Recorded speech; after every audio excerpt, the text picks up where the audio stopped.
and welcome back to my channel. Today's video, actually first of all I would just like to point out that this is a sports bra. This is not a normal bra, but I am going to go run later, so that's why I'm wearing it. Summer is coming, I'm trying to get fit. But anyway, yeah, today's video is going to be the first one of many, I hope, of many. It's like of a series that I'm going to do basically, and it is called Top 5 and 5. The title may change, I don't know, right now that's what I'm calling it. That's like the first thought that pinged into my head, calling it that, Top 5 and 5. And basically it is top 5 stories. I'm going to do this every week, I hope. The top 5 stories in the fashion industry for that week. So for this week, this is my top 5 stories.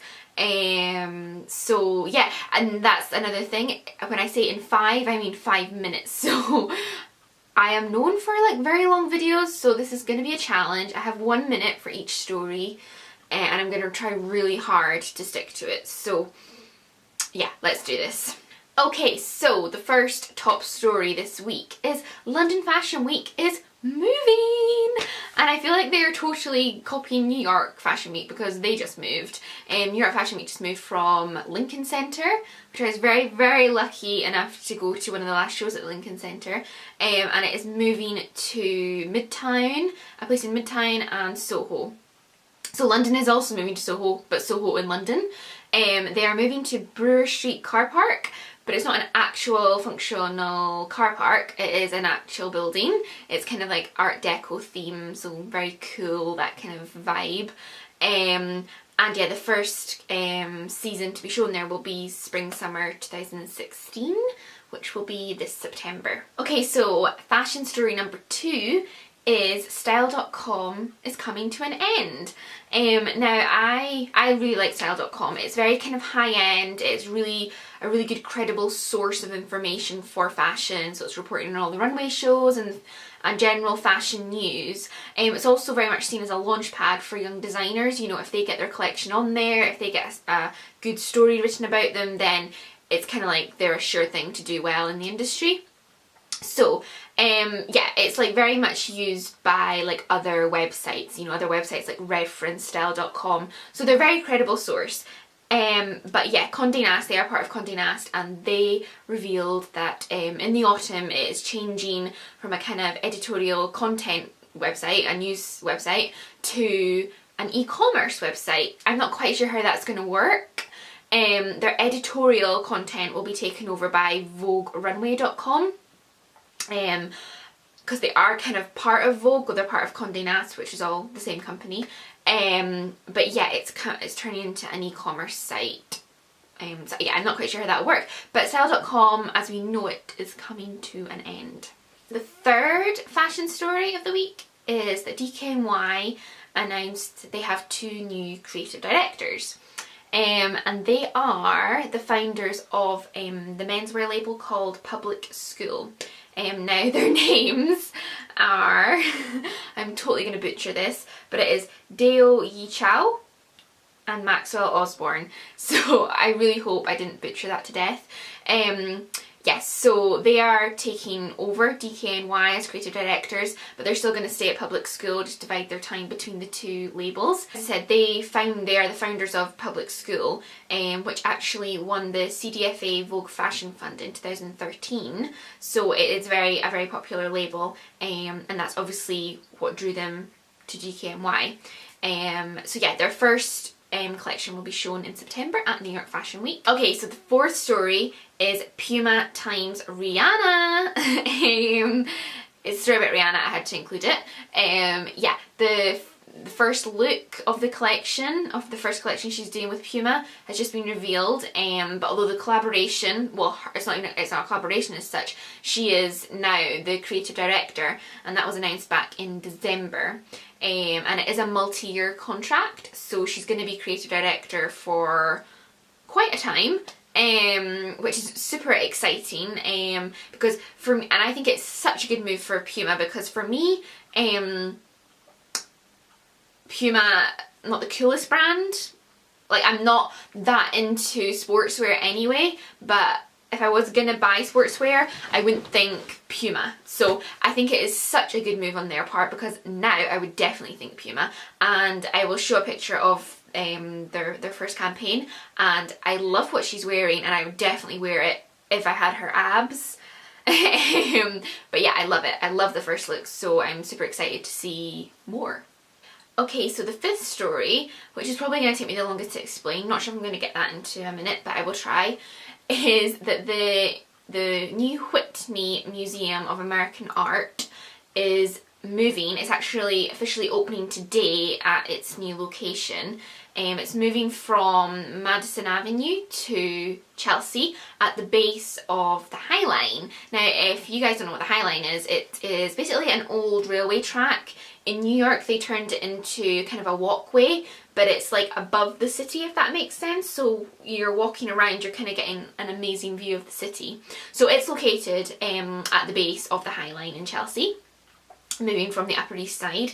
And it's actually the fourth time that it has moved. The museum was founded in 1930 by Gertrude Vanderbilt Whitney. So yeah, she founded it in 1930. It's moved several times, and now it's now in Chelsea. But it's a super cool building. It is kind of very, I will show a picture of it just now. It was designed by Renzo Piano, cool name, and it cost $422 million. So not a cheap building, but it is 8 floors, and it just looks really cool. It's kind of got a lot of glass and a lot of steel work. It's meant to kind of resemble the Manhattan grid line.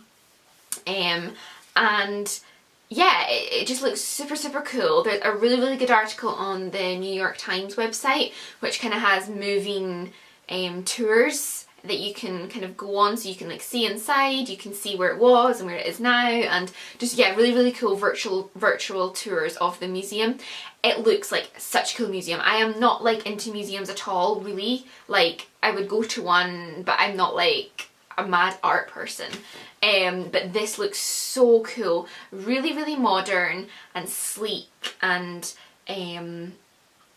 just really cool. I would definitely go when I go back to New York, for sure. It just looks like such a cool museum. So yeah, if you are in New York and you like art, then definitely check out the new Whitney Museum. Okay guys, hopefully that was under or at 5 minutes. I'm looking at my clock now and it is like over, but I will like have to do some editing anyway, so hopefully once I edit it takes it down to 5 minutes or just over.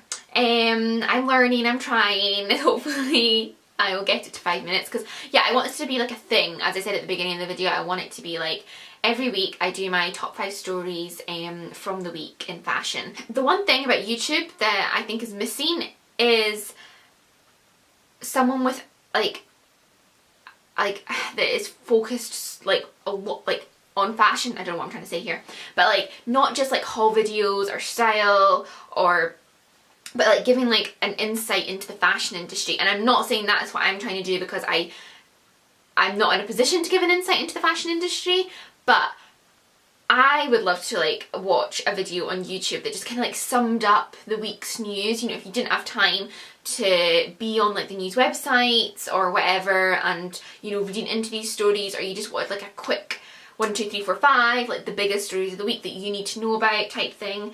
That's kind of like what I'm trying to do here. And if you guys know of any really good fashion YouTubers, then definitely leave their links below.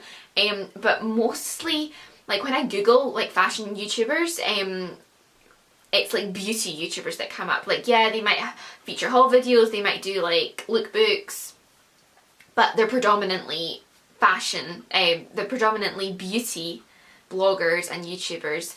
And yeah, I just want to find like a really good fashion YouTuber, so please leave me your recommendations below. But you know, like a YouTuber that really knows the fashion industry. So not so much, as I said, styling and buying clothes, but really knows the industry. Because I just love, I love watching, like, that's why I subscribe to like Vogue and all the news like websites channels on YouTube, because I just love finding out stuff about the actual industry. and like watching interviews with designers and industry leaders and all that. I just love all that. So yeah, I want my channel to be more about the industry. Even though I'm not necessarily in the industry right now, it's kind of like, you know, what I know as an outsider, I guess. So yeah, I hope you enjoy it. I hope it's not boring, because a lot of people don't, you know, they like fashion as in they like wearing it, they like shopping, but they don't necessarily care about the actual industry. So, you know, these videos aren't for you, but hopefully there is an audience for them somewhere, and you enjoy them. So yeah, if you did, I would really appreciate a thumbs up, and do leave me a comment if you like this kind of video. I'd really appreciate it, and I am gonna leave it there. Yeah, the next one will definitely be 5 minutes. Okay, bye guys. Mwah.